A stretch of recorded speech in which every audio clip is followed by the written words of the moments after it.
Bien, vamos a leer capítulo, el verso 1 al 6. Dice así la palabra del Señor, dice: porque todo sumo sacerdote tomado de entre los hombres es constituido a favor de los hombres en lo que a Dios se refiere, para que presente ofrendas y sacrificios por los pecados, para que se muestre paciente con los ignorantes y extraviados, puesto que él también está rodeado de debilidad, y por causa de ella debe ofrecer por los pecados, tanto por sí mismo como también por el pueblo. Y nadie toma para sí esta honra, sino el que es llamado por Dios, como lo fue Aarón. Así tampoco Cristo se glorificó a sí mismo haciéndose sumo sacerdote, sino el que le dijo: tú eres mi hijo, yo te he engendrado hoy. Como también dice en otro lugar: tú eres sacerdote para siempre, según el orden de Melquisedec. Y Cristo, en los días de su carne, ofreciendo ruegos y súplicas con gran clamor y lágrimas al que le podía librar de la muerte, fue oído a causa de su temor reverente. Y aunque era hijo, por lo que padeció, aprendió la obediencia. Y habiendo sido perfeccionado, vino a ser autor de eterna salvación para todos los que le obedecen. Y fue declarado por Dios sumo sacerdote según, díganlo todos, según. Padre, te damos gracias en esta noche, Señor, por este momento en que vamos a compartir tu palabra. Te pedimos sabiduría y tu Espíritu que nos enseñe y nos guíe a toda verdad. En el nombre de Cristo Jesús. Amén. Bien, hermanos, yo quiero hablarles un poquito, ya se habrán dado cuenta de lo que leímos, habla de sacerdocio, de los sacerdotes, pero vamos a hablar un poquito del sacerdocio de Cristo. Amén. Esto es necesario, imprescindible que nosotros como iglesia lo sepamos, amados hermanos, porque nosotros, según la Biblia, dice que tenemos un sumo sacerdote que ministra a favor de nosotros. Amén. Ese sumo sacerdote es Jesucristo. ¿Cuántos saben eso? ¿Ya? Entonces, aquí yo quiero compartir un poco con ustedes. En primer lugar, ¿para qué nosotros necesitamos un sacerdote? Y quiero que recuerden que este asunto del sacerdote o el sumo sacerdote, esta es una idea de Dios. Dios es el que puso un hombre entre el pueblo y él para que les ministrara, ¿no es cierto?, el favor de Dios hacia el pueblo y en las peticiones de perdón del pueblo hacia Dios. ¿Cuántos dicen amén? Amén.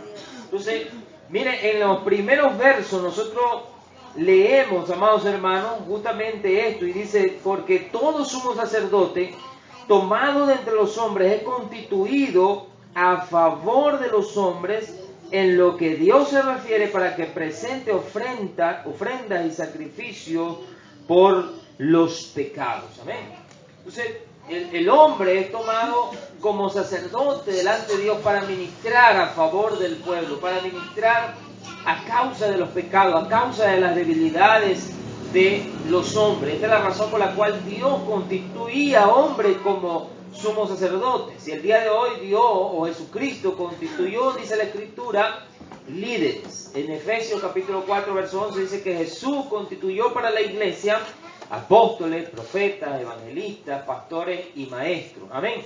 A favor del pueblo, a favor de la iglesia. Así que por esta razón es que usted ve una congregación, un grupo de hermanos, y delante de ellos un ministro, un pastor, un maestro, ¿no es cierto? Alguien a quien Dios lo puso allí. Pero quiero que entiendan esto, porque la Escritura dice que cuando se escoge hombres de entre los hombres, escuche, dice que estos tienen que administrar también por sí mismos. ¿Por qué? Porque ellos también padecen las mismas debilidades que los demás. En este punto, entonces, tenemos que decir que dentro de la iglesia del Señor ningún hombre es superior a otro hombre, ni uno es inferior a otro hombre, sino que todos somos iguales y similares delante del Señor, tanto el pueblo como el ministro, tanto el pueblo como el sacerdote. Amén. Dice para que se muestre paciente, los líderes, para que se muestren pacientes con los ignorantes y los extraviados, puesto que él mismo está rodeado de debilidad. Y por esta causa tiene que ofrecer por los pecados, tanto por los suyos como también por los del pueblo. En segundo lugar, dice que nadie toma esta honra. O sea, nadie dice, yo me voy a constituir líder, yo me voy a constituir sacerdote. Sino que dice que Dios es el que da esta honra, ¿no? En el verso 4 dice, nadie toma para sí esta honra, sino el que es llamado por Dios, así como lo fue Aarón, que fue el primer sumo sacerdote. Y ni Cristo, dice, tampoco Cristo se glorificó a sí mismo haciéndose sumo sacerdote, sino aquel que dijo. ¿Quién es el que dijo? Dios. Tú eres mi hijo, yo te engendré hoy. ¿Dónde está eso? Está en un salmo. El Salmo capítulo 2, verso 7. Usted lo puede ver o anotar. Y también dice, como también dice en otro lugar, ¿cuál es ese otro lugar? Otro salmo, el Salmo 110. Tú eres sacerdote para siempre, según el orden de Melquisedec. Este es el llamado de Jesucristo. Esta es la constitución que hace el Padre sobre Cristo. No es que Cristo dijo, yo me voy a poner por encima de los hombres. No es que Cristo dijo, yo me voy a declarar sacerdote o sumo sacerdote delante de los hombres. No, sino que Dios le constituyó ese honor. Dios le constituyó ese ministerio. Dios lo declaró, dice la Escritura, lo declaró hijo. Tú eres mi hijo, yo te engendré hoy. Y Dios lo declaró sumo sacerdote de nosotros. ¿Cuántos dan alabanza al Señor? ¿Por qué fue constituido? Dice, Cristo en los días de su carne, ofreciendo ruegos y súplicas con gran clamor y lágrimas al que le podía librar de la muerte, fue oído, fue escuchado a causa de su temor reverente. Y aunque era hijo, por lo que padeció, por su padecimiento, aprendió obediencia. Y habiendo sido perfeccionado a través de ese padecimiento y su obediencia, vino a convertirse en autor de eterna salvación para todos. Dígalo usted mismo, para todos los que le obedecen a Cristo. Y fue declarado por Dios sumo sacerdote según el orden de Melquisedec. Este es el primer punto que yo quería compartir con ustedes. Tenemos un sumo sacerdote, Dios. Dios ha constituido sacerdotes en la tierra, pero tiene un sumo sacerdote que es la cabeza de esos sacerdotes. En la tierra constituyó a Aarón, y del linaje de Aarón siempre se tomaron hombres para estar al frente del sacerdocio. Así que tenían sacerdotes y tenían un sumo sacerdote que ministraba delante de Dios a causa del pecado del hombre. Amén. Pero en algún momento Dios decidió tomarlo a Jesucristo para que Él tomara esa honra para sí. Ahora yo quiero llevarlo ahí mismo en el libro de Hebreos, pero al capítulo 7.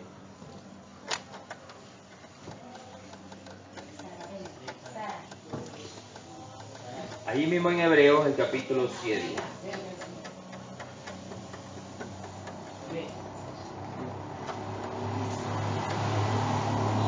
Ahora quiero que ustedes lean conmigo, conforme yo voy leyendo, miren en su Biblia lo que dice la palabra. Ya que en el último capítulo escuchamos que Dios lo declaró a Jesucristo sumo sacerdote según el orden de Melquisedec. Y acuérdense que mencionó a Aarón. Y yo quiero que esto ustedes lo capten esta noche, porque quiero que entiendan el oficio que Jesús hace, para que entiendan también el oficio en el que nosotros estamos. Amén. Entonces, en el antiguo Israel existían sacerdotes, existía un sumo sacerdote, pero todos esos sacerdotes eran según un orden. ¿Cuál era ese orden? Según un linaje. Para ser sacerdotes de Dios era necesario ser del linaje de Aarón y del linaje de Leví. Si no se era de ese linaje, o si no se era de esa sangre, de esa familia, no se podía ser sacerdote. Ahora, yo quiero que piensen un momentito. Yo le pregunto a ustedes o cualquiera de nosotros, ¿cuál de nosotros descendemos de Leví o de Aarón? Ninguno. Ahora yo también le pregunto, ¿de qué tribu era Jesucristo? ¿Era de la tribu de Leví? De Judá. ¿De qué tribu era? Dígalo. La tribu de Judá. Jesucristo pertenecía a una tribu diferente, así que por orden y por sangre Jesús no podía ser no podía ser sacerdote y mucho menos sumo sacerdote. Así que Dios lo pone como sacerdote según un linaje diferente. Dice la Escritura que lo declaró sacerdote según el orden de Melquisedec, no según el orden de Leví, no según el orden de Aarón. Y esto es necesario que nosotros lo entendamos. Dice el capítulo 7, verso 1.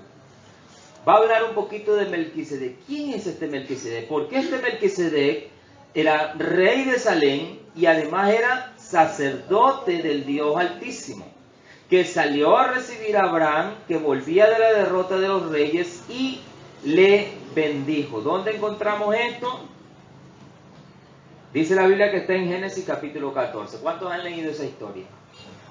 Abraham ha salido a una guerra. ¿Cuál es esa guerra a la que salió Abraham?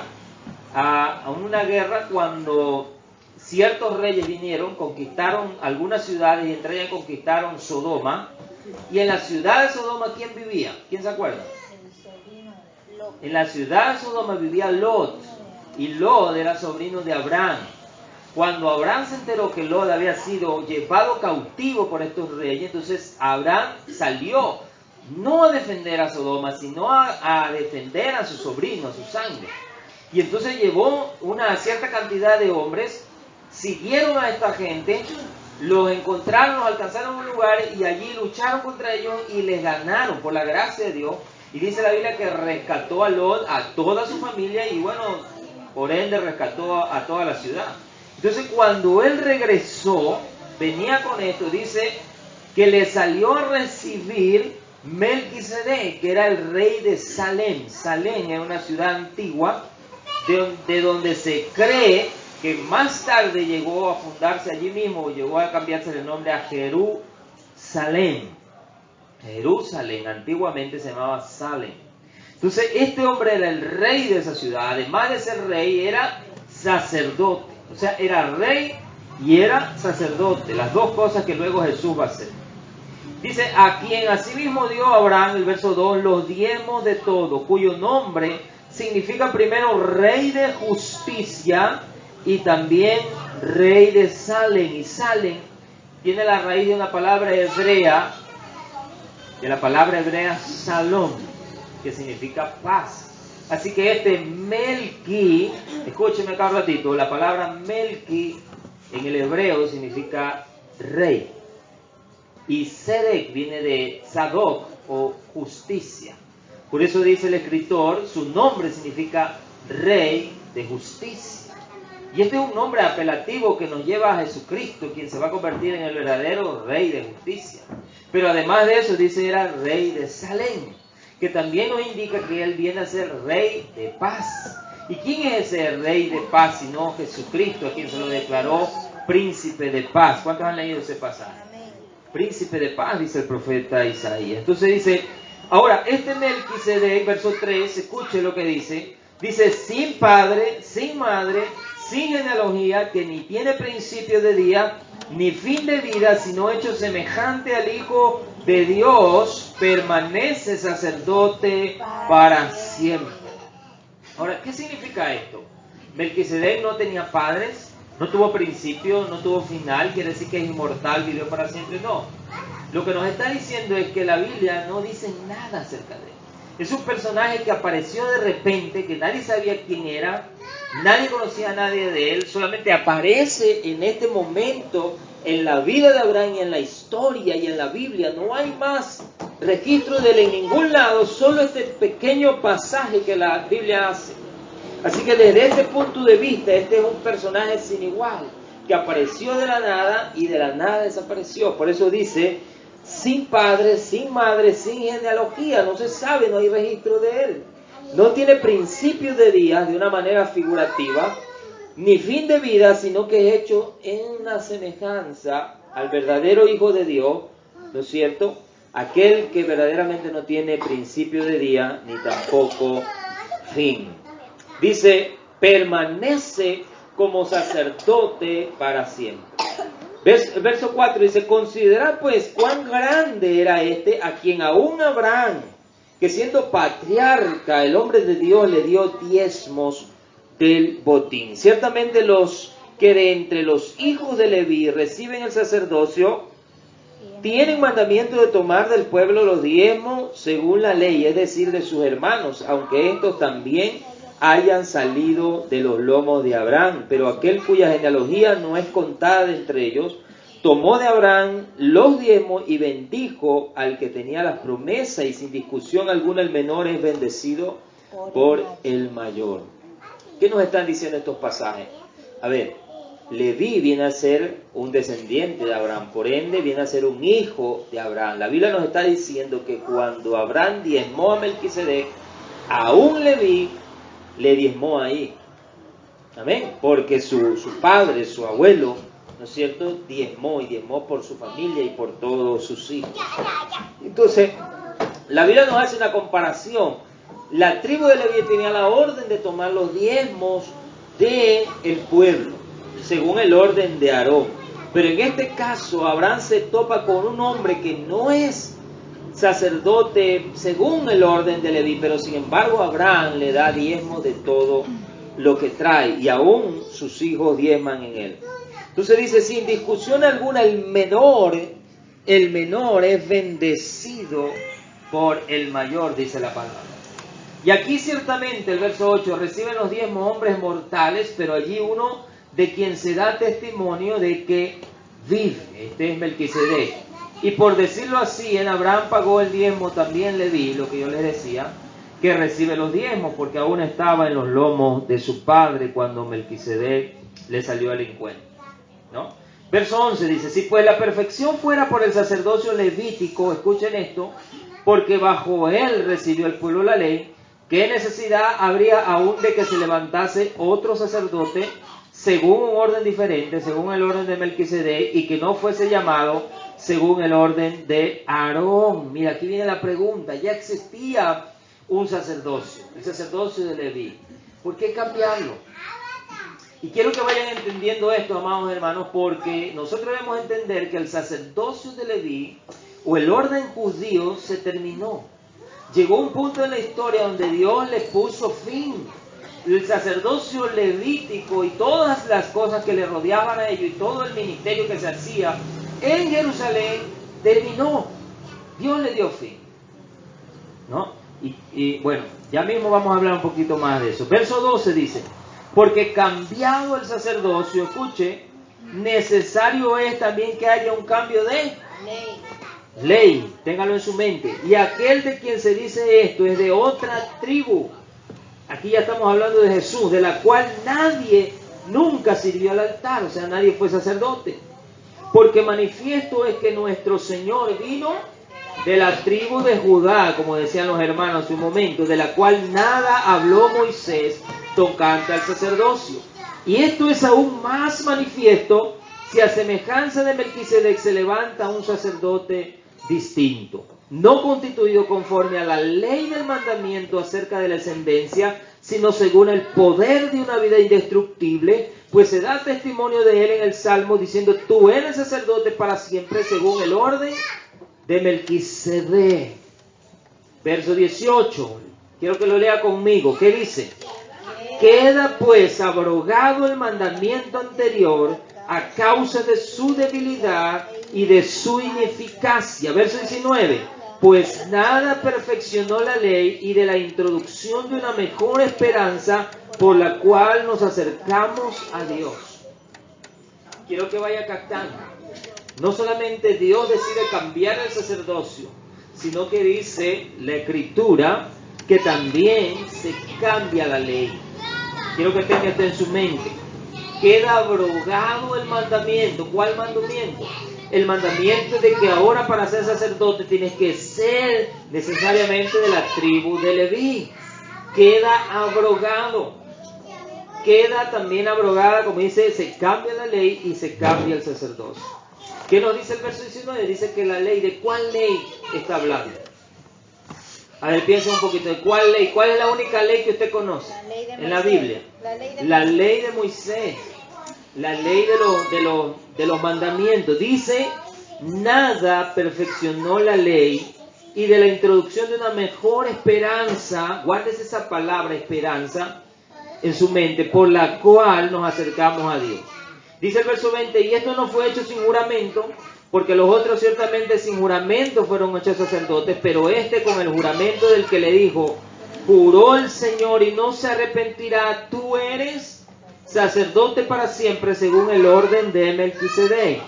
Por tanto, Jesús es hecho fiador de un, ¿qué dice?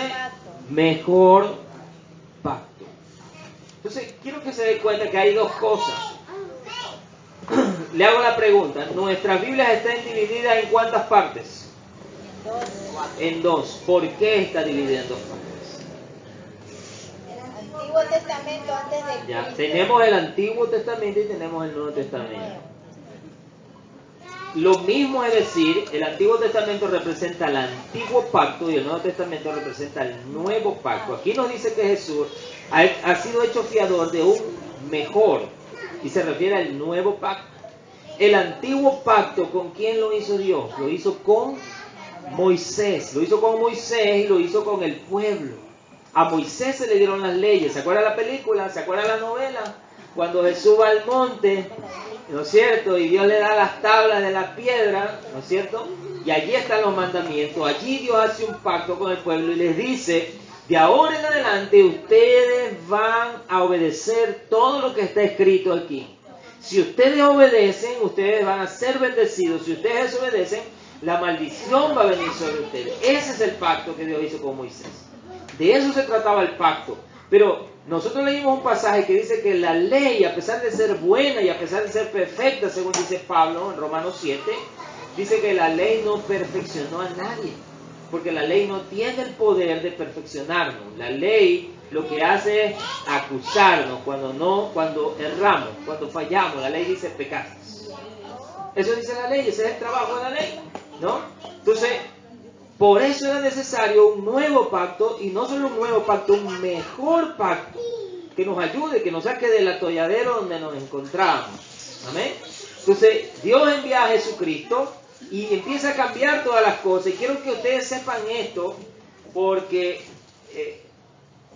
ustedes se van a dar cuenta que las iglesias en su mayoría viven todavía en el antiguo pacto. Viven todavía en el antiguo pacto y no han abrazado el nuevo pacto de Jesucristo. Es más, a veces también nosotros estamos atentos a todas las cosas de Jesús. ¿Cuántos han escuchado ustedes acerca de los judíos, de que van a construir un nuevo templo y cosas como esa de repente en la noticia, y la gente está a la expectativa y decimos los judíos tienen que constituir un nuevo templo y van a levantar sacerdotes y cosas como esa? Mientras nosotros vemos esa noticia, nosotros leemos en la Biblia que el Señor abrogó esas cosas. Vamos a seguir leyendo porque yo no les voy a decir, ustedes lo van a ver aquí en la Biblia. El verso 23. Y los otros sacerdotes llegaron a ser muchos, debido a que por la muerte no podían continuar. Obvio, los sacerdotes se morían, había que renovarlos, se tomaban nuevos sacerdotes. Mas hablando de Jesús, por cuanto permanece para siempre, tiene un sacerdocio inmutable. Jesucristo no muere, Él murió, pero volvió a la vida. ¿Y cuántos saben que Jesucristo está vivo todavía? Amén. ¿Cuántos saben que Él es eterno? Amén. Y como Él es eterno, su sacerdocio permanece, es inmutable, no se lo puede quitar. Por lo cual también puede salvar, dice, perpetuamente a los que por Él se acercan a Dios, viviendo siempre para interceder por ellos. ¿Cuántos se recuerdan lo que leímos hace un momento en el capítulo 5? Que decía que Jesús fue perfeccionado, ¿no es cierto? ¿Cómo fue perfeccionado? Por medio de la aflicción. Y que fue sometido a obediencia. A pesar de la aflicción, Él tenía que obedecer. ¿Se acuerdan cuando el Espíritu lo llevó al desierto a Jesús? ¿Para qué lo llevó? ¿A dar un paseo? ¿Lo llevó de shopping? ¿Lo llevó de turismo? ¿A qué lo llevó? Lo llevó para ser tentado, dice la Escritura. ¿Cuántos quieren que el Espíritu los lleve a ustedes a algún lugar para ser tentados? ¿Ah? ¿Cuántos les gustaría que el Espíritu los lleve a alguna parte para ser tentados? La Biblia dice que el Espíritu lo llevó a Jesús al desierto para ser tentado por el mismo diablo. Amén. Entonces, Jesús fue perfeccionado por medio de la aflicción. Pablo dice a los filipenses que el Señor Jesús dejó la gloria, se despojó de sus vestiduras, no se aferró a ella, se humilló. ¿Cuándo se humilló? Se humilló al descender a esta tierra. Porque Él era Dios, dejó su gloria y se humilló al descender a esta tierra. Cuando descendió a la tierra, vivió como pobre, se humilló más. No solo vivió como pobre, dice que fue obediente en todo, aunque fue llevado a la cruz, murió una de las peores muertes, fue más humillado. Porque siendo justo y siendo santo, fue más humillado, cada vez se humillaba más. Se humilló al descender, se humilló al nacer, se humilló al vivir, se humilló al morir. Y luego que murió, ¿no es cierto? Murió como el peor de todos, con todos los pecados de la humanidad encima de él. No solo eso, sino que descendió a lo más profundo de la tierra, fue humillado más. A través de las aflicciones dice que Jesús fue perfeccionado. Padeció la muerte, vivió todas las aflicciones que nosotros podemos. ¿Para qué? Para que luego, por la experiencia, Él pudiese compadecerse de nosotros. Amén. ¿Cuántos saben que tenemos un sumo sacerdote que sabe cómo compadecerse de los demás? Y quiero que entiendan esto, mírenme acá un ratito, es necesario. Mire, hay personas que son sin compasión y sin misericordia. ¿Sabe por qué? Porque nunca han padecido o nunca han pasado por una necesidad o por un momento difícil. Y especialmente hay gente que nunca ha sido humillada, que nunca ha tenido que de repente pedirle perdón a Dios por algo realmente grave. Y a veces no saben tener misericordia. ¿Sabe cuándo se sabe tener misericordia? Cuando usted ha pasado por un asunto difícil, cuando usted ha pasado por una experiencia grave, cuando usted ha caído, cuando usted ha llegado al polvo, y cuando Dios lo ha levantado de ahí y le ha perdonado, ahí nosotros aprendemos a ser misericordiosos con los demás. Mientras tanto, a veces somos duros. Jesucristo aprendió a compadecerse de nosotros por medio de las aflicciones que Él vivió, dice la Escritura. Por eso dice el verso 25, como leímos, al final, lo último, dice, viviendo siempre para interceder por ellos. ¿Quiénes son ellos? Nosotros, digan, nosotros somos ellos. Dice el verso 26, porque tal sumo sacerdote, dígalo, nos convenía. Era santo, era inocente, sin mancha, apartado de los pecadores, hecho más sublime que los cielos, que no tiene necesidad cada día como aquellos sumos sacerdotes de ofrecer primero sacrificio por sus propios pecados y luego por los del pueblo, porque esto lo hizo una vez para siempre, ofreciéndose a sí mismo, porque la ley constituye sumos sacerdotes a débiles hombres, pero la palabra del juramento posterior a la ley, al Hijo hecho perfecto para siempre. Pueden alabar al Señor.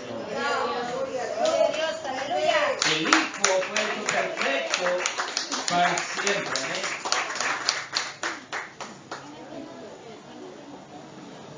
Cafecito me han traído. No. Fuera café no lo quisiera porque está frío.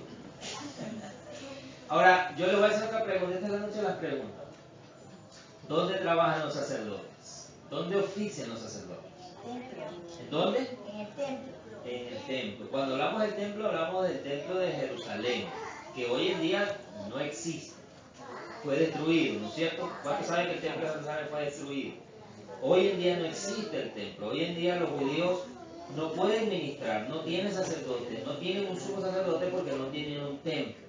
No pueden ofrecer sacrificios porque no tienen un templo. Por eso el mayor deseo de ellos es construir un templo. Es más, según las noticias, ellos ya tienen todo el dinero para construir un templo. Ya tienen todas las cosas, pero no tienen el lugar. ¿Cuántos han visto una foto de Jerusalén algún día?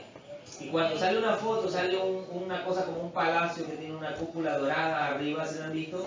Esa no es una iglesia, no es un templo, es una mezquita árabe, que está construida en el mismo lugar donde debería estar el templo de Dios. Y como los árabes tienen ese terreno, los judíos no pueden construir el templo. Solo por esa razón no lo han construido. Pero ellos están buscando la manera, la forma de sacar a los árabes de ahí o que les den un lugar para construir su templo. Pero cada que se acercan a ese lugar se arma la guerra allá en Israel. Por esa razón es que siempre hay guerra allá. Por eso es que siempre están peleando los judíos con los árabes por el asunto del templo. ¿Ya? Los árabes han decidido no permitirles a ellos construir templo y los judíos quieren construir. Entonces, quiero que lo tenga eso en mente. El capítulo 8, lea, porque esta historia sigue ahí, el verso 1. Dice, el escritor. Ahora bien, el punto principal de lo que venimos diciendo es que tenemos tal sumo sacerdote, el cual se sentó. Dice que Jesús se sentó. ¿Dónde se sentó? A la diestra del trono de la majestad. ¿Dónde? Señale para arriba, quiero que todos hagan así. ¿Dónde se sentó el Señor? En los cielos. Dice, ministro de un santuario. ¿Qué es un santuario? Un templo. Ministro del santuario. Quiero que lea esto. Dice, y de aquel verdadero tabernáculo que levantó el Señor y no el hombre. Existe un templo. Y dice la Biblia que existe un templo verdadero. Y si existe un templo verdadero, ¿los demás qué son? Son falsos. Son falsos. Inclusive el de Jerusalén que estaba en la tierra.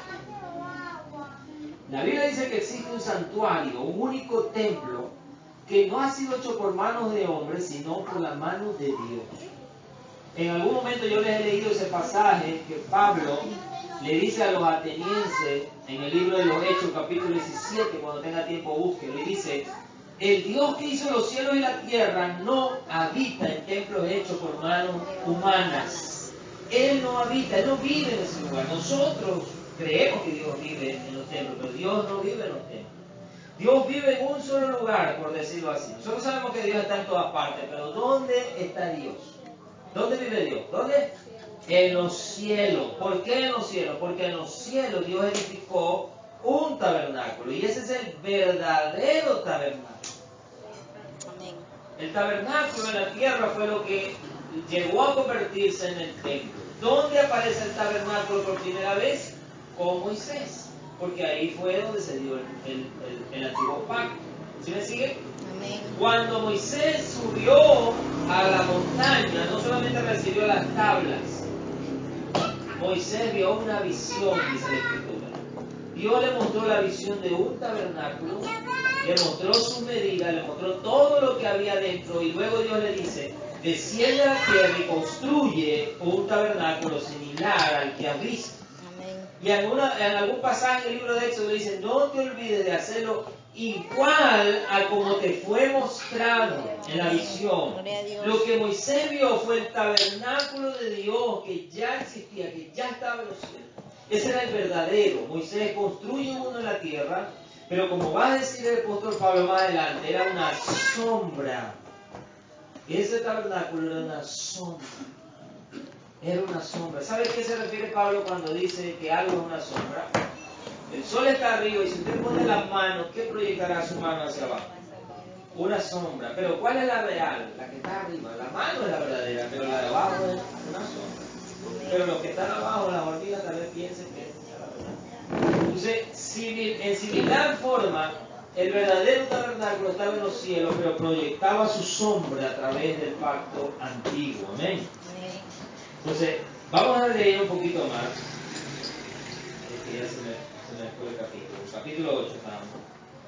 Dice, verso 3, porque todo sumo sacerdote está constituido para presentar ofrendas y sacrificios, por lo cual es necesario que también éste tenga algo que ofrecer.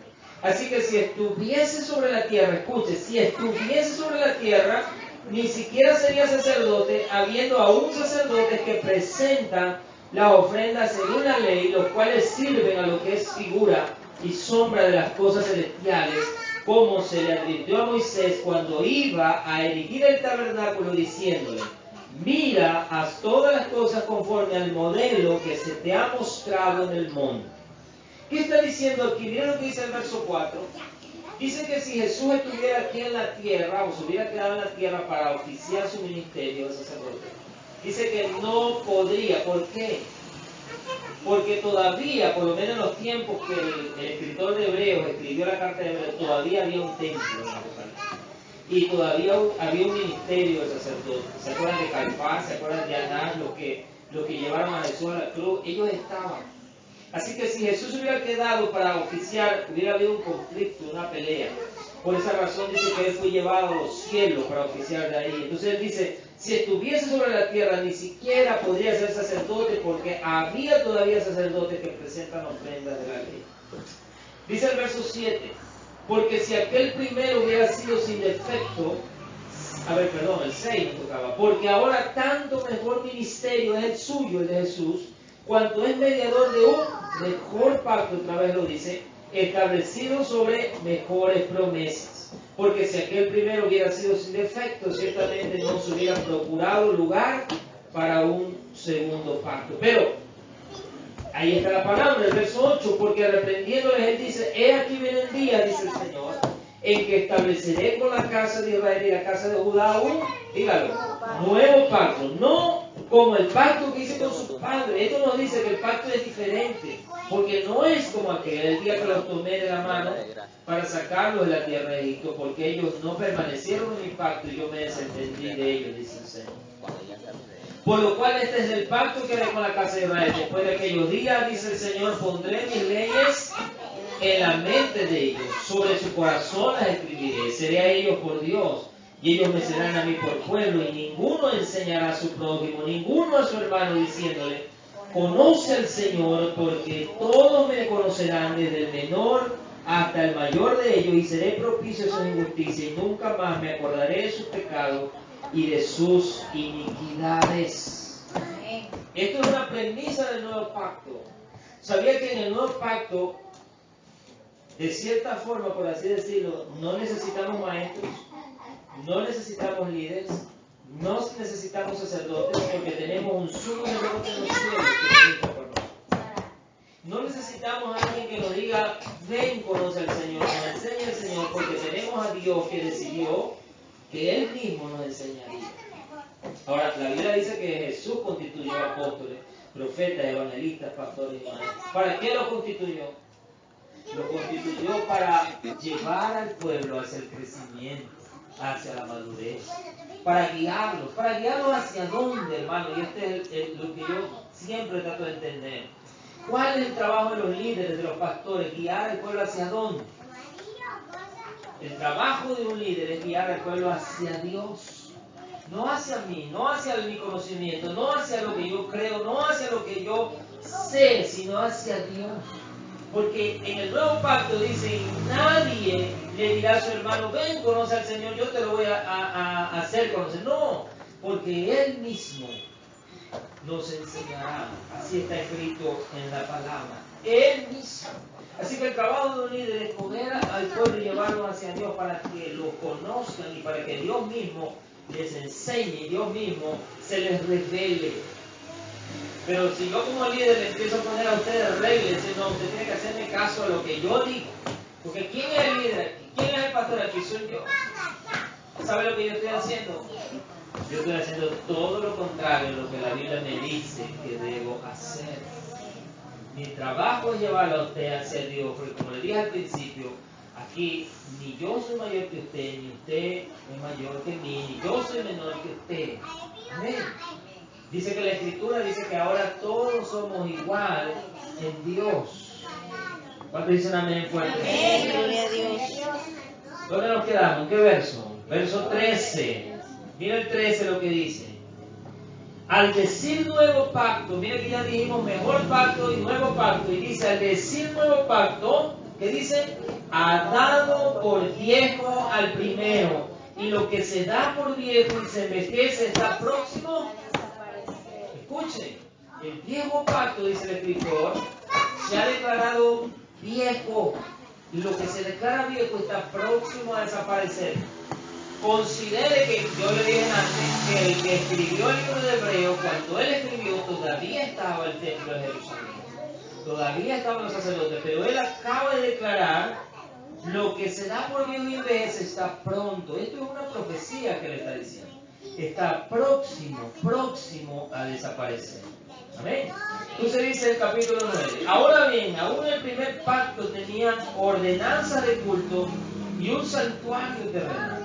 Porque el tabernáculo estaba dispuesto así. En el tabernáculo estaba la primera parte llamada lugar santo, el candelero, la mesa, los panes de proposición.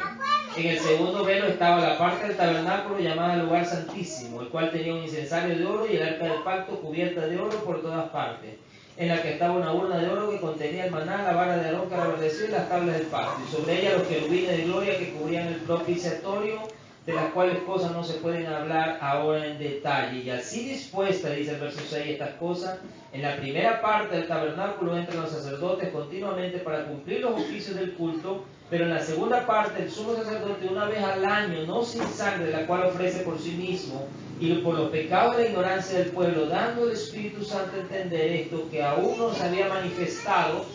Quiero que subraye ese versículo, dando el Espíritu Santo a entender esto, que aún no se había manifestado el camino al lugar santísimo, entre tanto que la primera parte del tabernáculo estuviese en pie. ¿Entendió lo que leí? Dígame que sí entendió lo que leí. Sí. Yo le voy a preguntar, ¿de dónde sale la costumbre cuando nosotros construimos una iglesia? ¿De dónde sale la costumbre de poner una parte de abajo, donde se sientan los hermanos, donde poner una parte más alta, a la cual le llamamos altar o lugar santo o santísimo? ¿Y de dónde sale la costumbre de poner cortinas? Quiero que alguien me lo explique, decía una caricatura alguna vez. Que alguien me lo explique. ¿De dónde sale esa costumbre? El tabernáculo que construyó. Yo le voy a decir de dónde. Del pacto viejo. Del pacto levítico. Porque así estaba constituido el tabernáculo. Había cortinas. Las cortinas separaban el llamado atrio, el llamado lugar santo y el llamado lugar santísimo. A los atrios, hasta ahí solo podía llegar el pueblo. Ahí era el lugar donde se hacían los sacrificios. Al lugar santo, donde estaba el candelero, donde estaban los panes, podían llegar todos los que eran sacerdotes. Pero al lugar santísimo, donde estaba el arca, solo podía entrar el sumo sacerdote. Una vez al año. Y no podía entrar si no llevaba la sangre del expiación. ¿Ya? Lo que quiero que usted ponga énfasis en el versículo que yo le dije, ese versículo debería subrayarlo, que es el 8. Dice, pero ¿por qué estaba esto? Dando el Espíritu Santo a entender con esto que aún no, ¿por qué estaban estas cosas? Porque aún no se había manifestado el camino al lugar santísimo, el lugar santísimo donde estaba el arca, que se supone que representaba a Dios. Entre tanto que la primera parte del tabernáculo todavía estuviese en pie, lo cual es símbolo para el tiempo presente, según el cual se presentan ofrenda y sacrificio, que no pueden hacer perfecto en cuanto a la conciencia que practica el pecado. Escuchen. Dice la Escritura que aún no se había cuidado, se van a siéntese, vaya a sentarse los dos. Me dejan sin voz. Sentada ahí. Quiero que me ponga atención, hermano, un ratito. Escúchenme, porque esto es. Mire que no les estoy predicando, solo les estoy leyendo la Biblia. Dice la Biblia que aún no se había manifestado el camino directo. ¿Directo de dónde? Desde afuera. Recuerden lo que le dije, el pueblo solo podía llegar a la primera entrada, de ahí no podían pasar. Así que para usted llegar a Dios tenía que usar a los mediadores, que eran los sacerdotes. Yo conozco a algunos hermanos que a veces le dicen a los ministros, pastor, por mí, que tú estés más cerquita de Dios. Ese era el concepto. Los que llegaban hasta los atrios se sentían lejos de Dios. Solo los sacerdotes podían, porque los sacerdotes podían avanzar un poquito más. Pero solo el sumo sacerdote podía llegar hasta donde se suponía que era el trono, el asiento de Dios. Pero dice la Escritura que no estaba manifestado el lugar directo sin mediadores, mientras la primera parte, o sea, ese lugar llamado santo y los atrios, estuviesen en pie. Lo que nos está diciendo el escritor es que iba a ser derribado, iba a ser quitado ese grupo de sacerdotes mediadores que necesitaba el pueblo. ¿Para qué? Para que ahora el pueblo pasara directamente a Dios. Que no necesitara sacrificio, que no necesitara los sacerdotes, que no necesitara el sumo sacerdote, sino que entrara directamente a Dios. Miren lo que dice el verso 11. Este es otro para subrayar. Pero estando ya presente Cristo, sumo sacerdote de los bienes venideros, por el más amplio y más perfecto tabernáculo. Miren, el más amplio, hasta más grande del tabernáculo de los cielos. Y más perfecto tabernáculo, no hecho, y esto la Biblia siempre lo recalca, no hecho de manos, es decir, no de esta creación. ¿Por qué recalca no hecho de mano? Porque ya dijimos, Dios no habita en templos hechos por manos. Así que a esos lugares a los que a veces uno le llama casa de Dios, no son casas de Dios, Dios no vive ahí. Y no por sangre, dice el verso 12, de machos cabríos ni becerros, sino por su propia sangre entró una vez para siempre en el lugar santísimo, el de los cielos, habiendo obtenido eterna redención. Dice el verso 13, porque si la sangre de toro y macho cabrío y la ceniza de la becerra rociada a los inmundos santifican para la purificación de la carne, cuánto más la sangre de Cristo, el cual mediante el Espíritu Eterno se ofreció a sí mismo sin mancha a Dios, limpiará nuestras conciencias de obras muertas para que sirvamos al Dios vivo. Así que por esto es mediador de un nuevo pacto, para que interviniendo muerte para la remisión de las transgresiones que había bajo el primer pacto, los llamados, usted y yo, reciban la promesa de la herencia eterna. Ahora el verso 16 dice, porque donde hay testamento es necesario que intervenga la muerte del que hizo el testamento. Porque el testamento con la muerte se confirma. ¿Cuántos saben que Jesús murió? El testamento con la muerte se confirma, por eso Jesús murió. Porque el testamento con la muerte se confirma, pues no es válido entre tanto que el que hizo el testamento viva. De donde ni aún el primer pacto fue instituido sin sangre, porque habiendo anunciado a Moisés todos los mandamientos de la ley a todo el pueblo, tomó la sangre de los becerros y de los machos cabríos con agua, lana escarlata y hisopo, y roció el mismo libro y también a todo el pueblo, diciendo: esta es la sangre del pacto que Dios os ha mandado. Hoy vamos a conmemorar Santa Cena. ¿Cuántos saben que Jesús tomó una copa y dijo estas mismas palabras? Esta copa es la sangre que por vosotros va a ser derramada. Ese día el Señor instituyó con su muerte el nuevo pacto, de la misma forma como Moisés lo hizo en el pasado. Ahora, vamos al verso 23. Dice: fue pues necesario que las figuras de las cosas celestiales fueran purificadas así. Pero las mismas cosas celestiales con mejores sacrificios que estos. Verso 4. Porque no entró Cristo, ¿a dónde? No entró Cristo en el santuario hecho de mano, o sea, no en el templo, no en una casa hecha por mano, figura del verdadero, sino ¿dónde entró Cristo? En el cielo. ¿Dónde entró Cristo? En el cielo mismo, para presentarse ahora por nosotros ante Dios, y no para ofrecerse muchas veces, como entra el sumo sacerdote en el lugar santísimo cada año con sangre ajena, no. De otra manera le hubiera sido necesario padecer muchas veces desde el principio del mundo, pero ahora en la consumación de los siglos se presentó Jesús una vez para siempre por el sacrificio de sí mismo, para quitar de en medio el pecado, y de la manera que está establecido para los hombres que mueran una sola vez y después del juicio, así también Cristo fue ofrecido una sola vez para llevar los pecados de muchos, y aparecerá por segunda vez sin relación con el pecado para salvar a los que le esperan. Amén, gloria a Dios.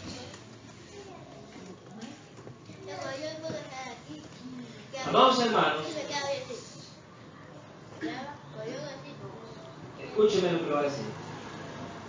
Jesús instituyó un nuevo pacto. Y cuando instituyó un nuevo pacto, dio por viejo al antiguo. Y como dice el escritor, estaba pronto a desaparecer. ¿Cuándo desapareció todas las cosas? A raíz de la muerte de Jesús, el nuevo pacto empezó a entrar en vigencia. ¿Usted recuerda algunas palabras que Jesús dijo cuando iba rumbo a la cruz?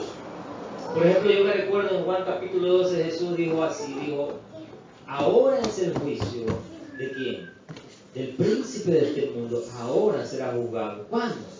Cuando Jesús iba a la cruz. En ese momento Satanás fue juzgado. ¿Cuántos han leído del Apocalipsis que dice que el diablo que acusaba a los hermanos fue echado fuera de la presencia de Dios? Hay muchas personas que piensan que eso es algo que va a ocurrir en algún momento, y siempre mencionan esas palabras que dicen: ay, de los moradores de la tierra, porque les queda poco tiempo, porque el diablo ha descendido con gran ira, sabiendo que les queda poco tiempo, a raíz de que fue echado del cielo. Pero yo creo por la palabra que el día que Satanás fue echado del cielo fue el día que Jesús murió. Porque él dijo, ahora el príncipe de este mundo va a ser juzgado y echado fuera. Amén.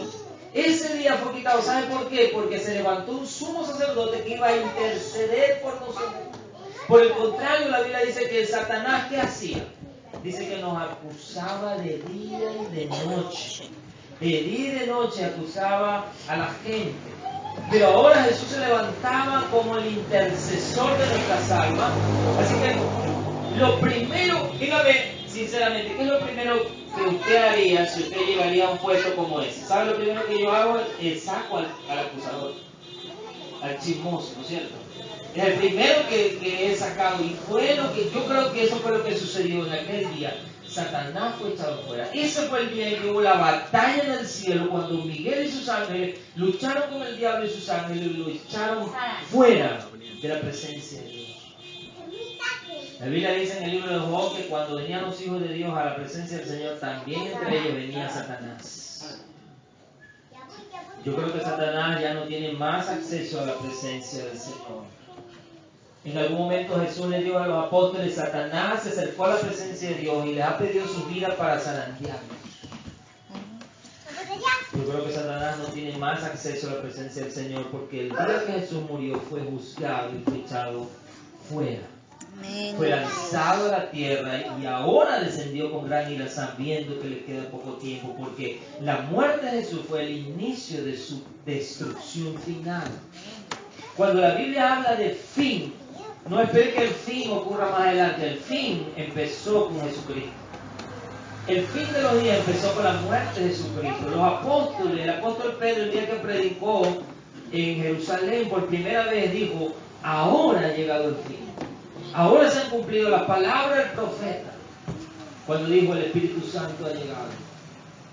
Jesucristo, cuando fue, en alguna ocasión, cuando no fue escuchado por la gente de Jerusalén, salió, dice la Biblia, y contemplando de afuera se entristeció por ella y le dijo, Jerusalén, Jerusalén, que matas a los profetas. Dice, si supieras, si conocieras lo que significa este día para ti, ¿no es cierto? Dice, porque cuántas veces quise yo recogerte como la gallina recoge los pollitos, pero me desechaste. Y el Señor dio una profecía sobre Jerusalén y dijo, por lo tanto, no quedará piedra sobre piedra que no sea destruida, que no sea derribada. Los discípulos se acercaron a Jesús un día y le dijeron, Señor, dinos, ¿cuándo será? ¿Cuándo se cumplirán estas cosas? ¿Cuándo llegará el fin? Y a veces nosotros leemos la Biblia y nosotros estamos esperando que eso que los discípulos le preguntaron suceda más adelante. Pero Jesús les dijo, cuando veáis a Jerusalén rodeada por ejércitos, sabed que su fin ha llegado. No regresen a sus casas, si que están afuera, no regresen a coger el manto, no regresen a coger nada, sino que huyan a los montes, porque ha llegado el día de su destrucción. ¿Sabe cuándo sucedió? En el año 70, luego 40 años después de la muerte de Jesucristo, los romanos rodearon Jerusalén, la sitiaron. Y en ese día empezó a cumplirse los juicios de Dios sobre Jerusalén. Ese día no solamente fue destruida la ciudad, ese día fue destruido el templo, fue cesado el sacerdocio, fue cesado el sacrificio que se hacía. Nunca más, desde ese día se volvió a hacer un sacrificio en el templo de Jerusalén. Nunca más se levantó un sacerdote oficial, porque nunca más existió el templo hasta el día de hoy. 2000 años después, los judíos todavía desean un templo y no pueden. ¿Saben por qué no pueden? Porque Dios desechó ese templo como su morada y escogió un nuevo templo. La Biblia nos recuerda que el día que Jesús murió se rasgó el velo. El velo era la cortina de la que yo les hablaba hace un momento. Esa cortina que separaba, que impedía que los hombres accesaran, ni siquiera miraran, porque era prohibido hasta mirar adentro. Usted moría. Pero el escritor de Hebreos dice, cuando él escribió esas palabras, dice, es que el Espíritu está revelando que aún no se había manifestado el camino directo hacia el Padre. El mismo escritor de Hebreos nos va a decir que a través de la carne rasgada de Jesús, de la manera como se rasgó el templo, la carne abierta por el costado de Jesús abrió un camino ¿Hacia dónde? Hacia el lugar santísimo directo. Ya no necesitamos mediadores en esta tierra. ¿Sabía usted que ni siquiera necesitamos en realidad un templo? No necesitamos un sacerdote, no tenemos una ley. Nosotros no nos regimos por el sacerdocio levítico. Hace tiempo escuchaba a algunos hermanos que ha aparecido un nuevo ministerio en la iglesia. Así como algunos se llaman salmistas, hay otros que ahora se llaman levitas. No sé de dónde sacaron ese idioma. Pero según la Biblia, el levitismo quedó abrogado. La ley quedó abrogada, el sacerdocio quedó abrogado, porque fue cambiado por uno nuevo, uno mejor. El sacerdocio según Melquisedec, del cual Jesús es el sumo sacerdote, y del cual usted y yo hemos sido constituidos un pueblo de sacerdotes. Una nación santa, dice Pedro, un reino de sacerdotes. ¿Sabía que usted no necesita un sacerdote para llegar a Dios? En realidad usted no necesita de un pastor para llegar a Dios. ¿Sabe lo que usted necesita para llegar a Dios? Ponerse de rodillas y clamar a Jesús. Amén. Y a través de Jesús usted llega a Dios. Por eso yo le decía, ¿de dónde salieron las costumbres que nosotros teníamos en nuestra iglesia de separar los lugares en la iglesia? De decir que los hermanos que están allá, que se sientan allá atrás, no son tan santos como para subir al lugar santo. ¿De dónde salió? Del antiguo pacto, del levitismo. Ahí se tenía esa costumbre. Pero la Biblia dice que el Señor derribó eso para que usted y yo pasemos directo al lugar santísimo. Un día Felipe le predicaba a un varón, el eunuco, y mientras él iba en el camino y entendió la palabra, le dice: aquí hay agua, ¿qué impide que yo me bautice? Nada, dice: si tú crees, te bautizo ahorita. Yo hago una pregunta similar. Cuando estamos en la iglesia, ¿qué impide que usted entre directo a la presencia de Dios? Nada. Si usted cree, si usted tiene fe, si usted cree en Jesús, a través de Jesús nosotros entramos a la presencia de Dios. Los líderes y los pastores hemos sido puestos para guiar a la gente a Dios. Pero yo les voy a decir lo que los líderes y los pastores, voy a decir hacemos, porque yo nací en esta misma generación. ¿Sabe lo que los pastores y los líderes hacemos? Cobramos la entrada en la puerta de la iglesia y ponemos requisitos en la puerta de la iglesia.